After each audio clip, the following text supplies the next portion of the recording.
అందరికీ నమస్కారం అండి. ఇప్పుడే అందిన వార్త 600 కోట్లతో దొరికిన మంత్రి రాష్ట్రమంతా షాక్ అంటూ లేటెస్ట్ అప్డేట్ అయితే వచ్చిందండి.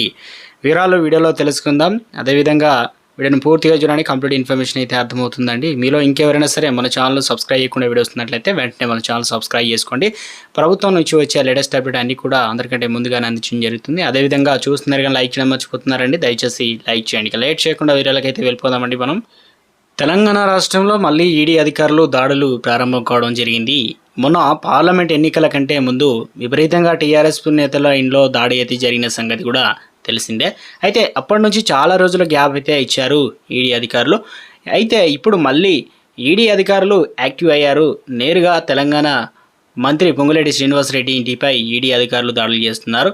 ఎవరికి సమాచారం ఇవ్వకుండా శుక్రవారం ఉదయం నుంచి పొంగులేటి శ్రీనివాసరెడ్డి, ఆయన కుమారుడు అలాగే బంధువుల నివాసాలలో ఈడీ అధికారులు అయితే సోదాలు నిర్వహించడం జరుగుతుంది.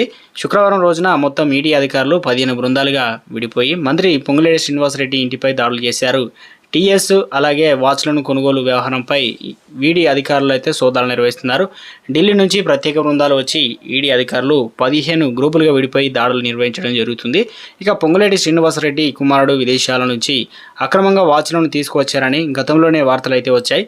అలాగే టీడీఎస్ స్కామ్ కూడా పొంగులేటి శ్రీనివాసరెడ్డి కుటుంబం మెడకు చుట్టుకుంది. దాదాపు 650 కోట్ల నుంచి 800 కోట్ల వరకు పొంగులేటి శ్రీనివాసరెడ్డి కుటుంబం స్కామ్ చేసినట్లు వీడికి ఆ సమాచారం అయితే వచ్చిందట. సో మొత్తానికి దీంతో శుక్రవారం రోజున మంత్రి పొంగులేటి శ్రీనివాసరెడ్డి నివాసాల్లో దాడులు చేయడం అయితే జరిగింది. అయితే ఈ సందర్భంగా భారీగానే నగదు దొరికినట్లు చెబుతూ ఉన్నారు. అయితే ఈడీ దాడుల వెనుక